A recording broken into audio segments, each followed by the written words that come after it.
Hey y'all, here's a little Christmas guitar lesson on triads.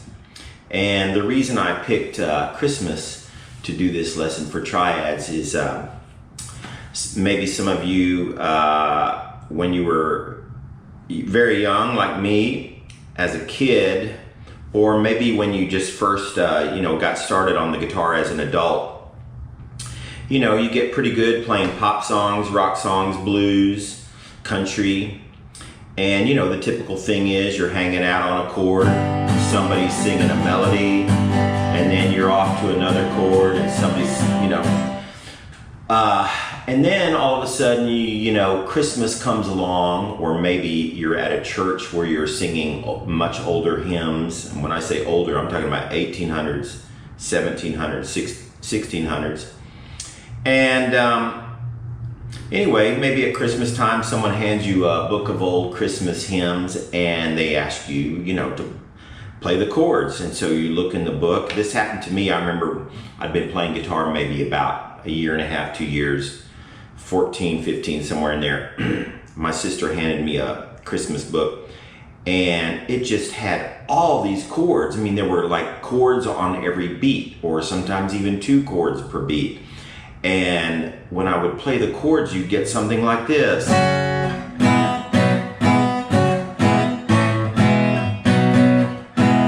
I used to think to myself, who would write a chord progression like that? And that's not even a good sound.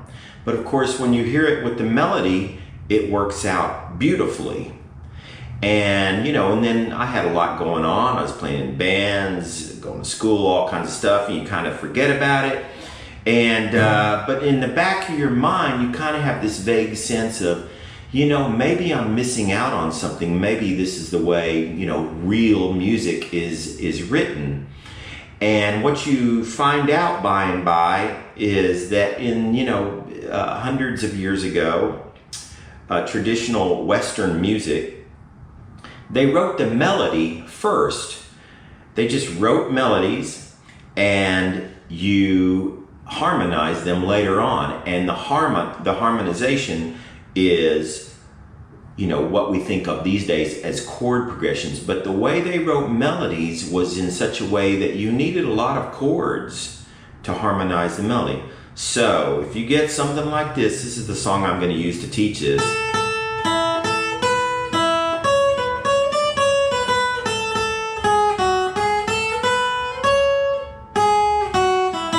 So you get a melody like that, and then you try to fill in some chords. You find that if you're just kind of strumming along on a 1 and a 5, and generally trying to get something that works with the notes, it doesn't really come off the way it should. There seems like there's this whole structure that's missing. And so by and by, when I was younger, I played certain rock songs and I came across things like, and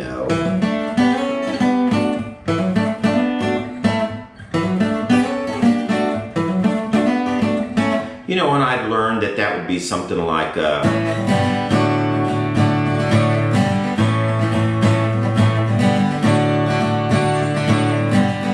or something like that, or you play something like, let's see.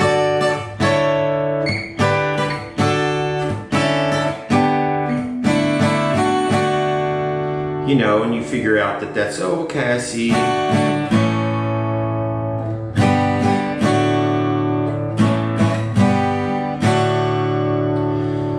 So you figure, okay, well, I'm just playing, little bits of bar chords. And I didn't think of them as triads as such. Okay, when I got to North Texas State, our guitar teacher, the great Jack Peterson, jazz guitar professor, he made us learn the triads very thoroughly, and he made us learn melodies so that the top note, the melody, was always on the highest string. And you just backfilled underneath with the triads. And when I learned them this way, I kind of realized, oh, that's kind of like Scotty Moore was doing on Elvis songs, So anyway, Jack Peterson made us learn the triads like this. So let's take a G chord. So here's your G. So you got your triad. That's your 3 notes of your G chord. There's the next one. There's the next one. And then if you want, you can grab this one too. So you got, okay, that's one position. Then you go to this. And you go to this. And then if you need to do the minors, you just lower the third. So anyway, triads are, in their purest sense, they're just the 3 notes of a major or minor chord, or a diminished or an augmented, and that's it. You might get 3 note groupings. Let's say you're playing like a Western swing song, something like this. Now you might get little 3 note groupings, but those aren't really triads. They are 3 note groupings, but really you're just playing 3 notes out of a more sophisticated chord, like a 6th or a 13th or a 7th or a 9th. So for instance, if you hear this, over Miles Davis's classic, you're really not playing F sharp minor, E minor right there. You're playing the root, 3rd, 6th, and then the 7th, 9th, 5th of A13. Okay. So you get a lot of 3 note groupings that aren't really triads in the purest sense. Okay. So let's say we take the Christmas song. So you learn the melody, and the exercise I'm giving you in the guitar lesson is keep that melody on one string, and that way the melody will be the highest note, and then you backfill underneath with the chords. And you just kind of have to, feel out what the chord should be. Good rule of thumb is if you have this 2 notes in a chord in a row, or more, you can stay on the same chord, but you don't have to. So there's not a definitive set of chords, but there are sets of chords that work better. So if, for instance, in this song, sometimes I vacillate between B minor or D on certain chords. Okay, so here's the melody. We're going to take that first section.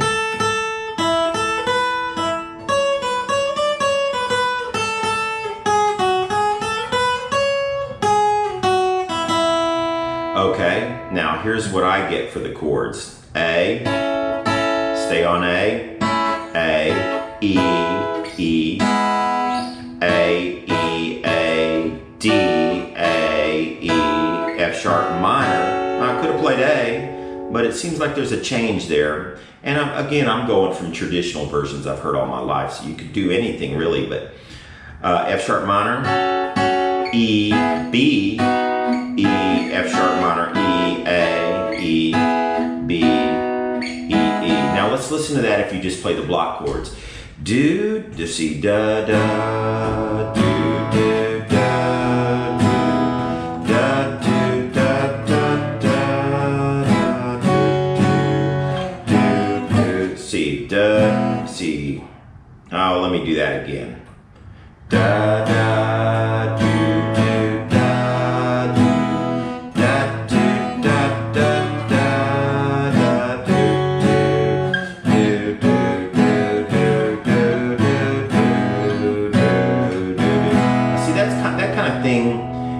Sounds great when you hear the melody, but if you just play those chords, I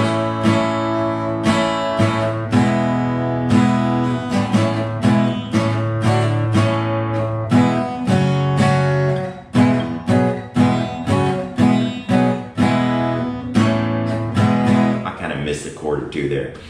See, you would never write a song starting out with the chords like that. So you start thinking, well, maybe it's the other way around. You write the melody and then you backfill with the chords afterwards. And that's what they're getting at. And I even remember Dylan saying about the Beatles that their melodies justified the chords. And now I think McCartney and probably Lennon too, and Harrison, they probably understood you know, it's the melody first and then the chords come after, the harmonizations.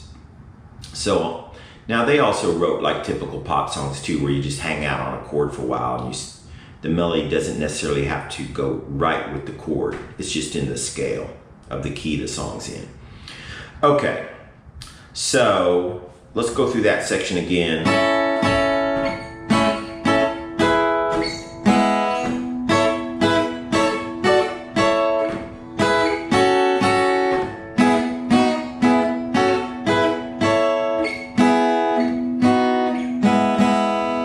Okay, then the melody goes.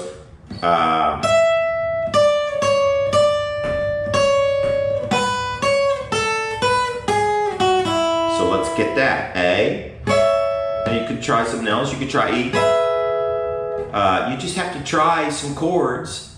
And sometimes it's helpful to just go and play the big block chords and sing the melody and see if it really, you know, seems to work together. If it doesn't, pick another chord that's got that note in it.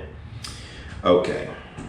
A, B minor, A, B minor, A, E, A, F sharp minor, B, E, B, E.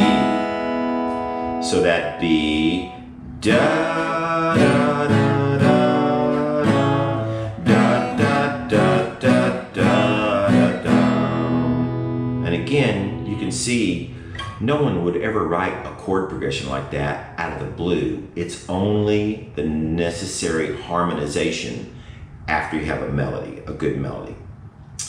Okay, now, last section.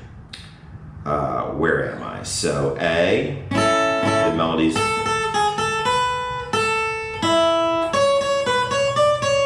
See, I'm keeping the melody all on one string.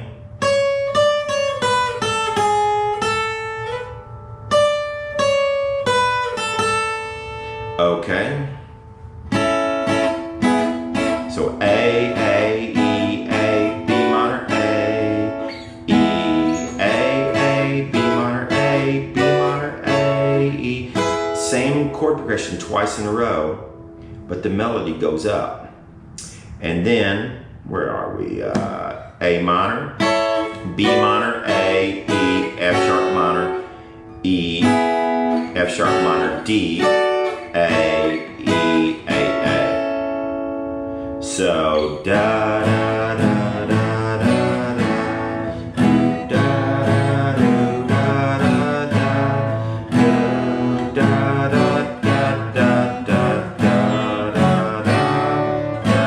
da da. Okay, so let's put the whole thing together. Starting at the beginning, let's see, 1, 2, 3.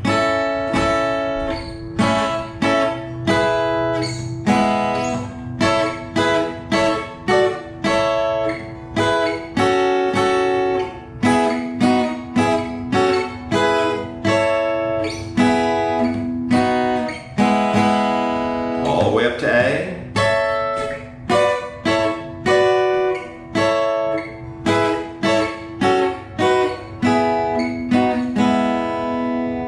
Section.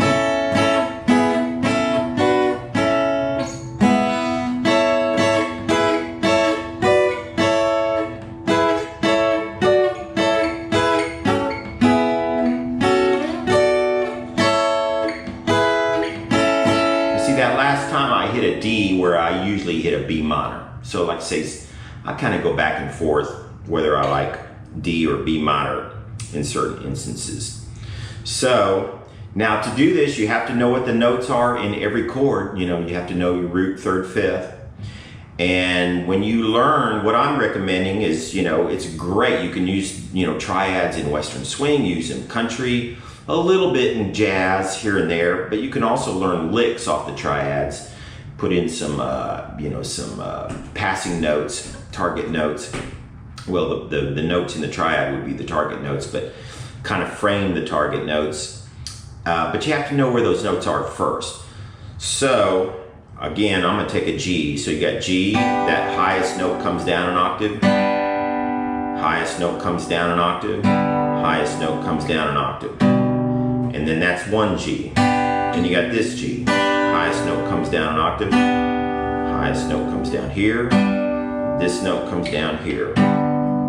So, and so on and so forth. And then, like I say, you have the minors.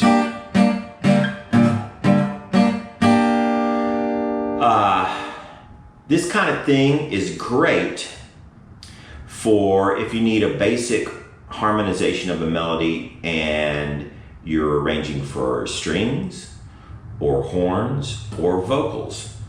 Now, we haven't really mentioned what you would do in the bass. I just wanted to deal with triads tonight, but you know, let's say this is the violin, this is the viola, and this is the cello. You know, each instrument has its own group of notes, with the violin, the highest instrument, playing the melody. And the viola,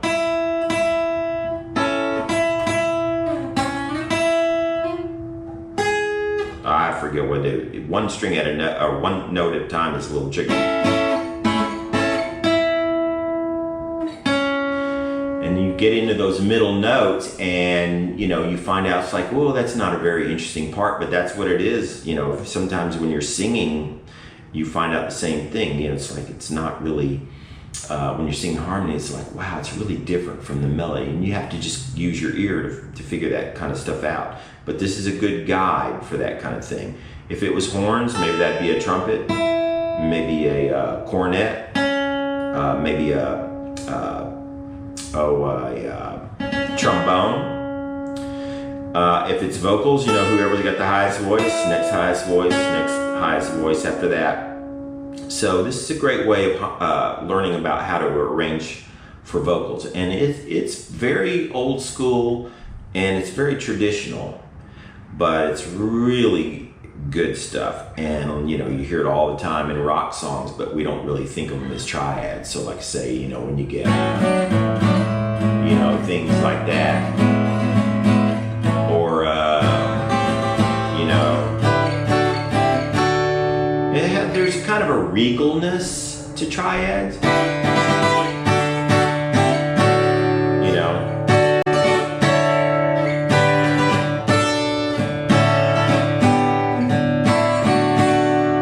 Don't get with big block chords. Sometimes if you take these triads and you play them moving along 3 strings up and down the neck, and then you convert it to big block chords, sometimes the block chords are kind of like, you know, this like maybe that's what Buddy Holly would have done, whereas this is what Handel would have done, you know, that kind of thing. So anyway, I hope that's kind of interesting to people. I mean, triads are super useful. I'm skipping over a lot of information. But, you know, the way I practice them is across the neck. I don't practice them much anymore, but I did a lot when I was younger. And so you use them across the neck and up and down the neck. So there's all your G's. Let's say you're playing a blues and you're in A. We'll use G. So let's say you start here. There's your 1, there's your 4, there's your 5. Then next position, there's your 1, there's your 4, there's your 5, there's your 1. Here's your 1, 5 or 4, 5, 1.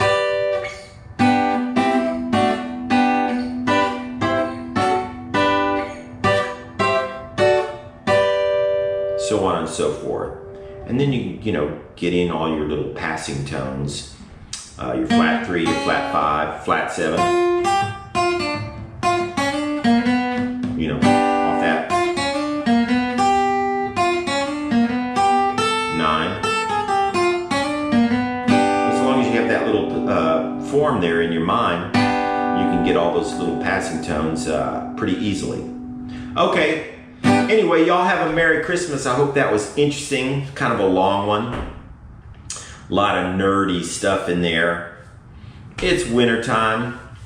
You know, I kind of go in for all the cerebral stuff over the wintertime. And, you know, you get to the spring and the summertime and you just want to play country and blues and kind of more sort of from the gut kind of stuff. But over the winter, I kind of like to go back and review some of the more academic but very useful things about playing guitar. Okay, you guys, Merry Christmas.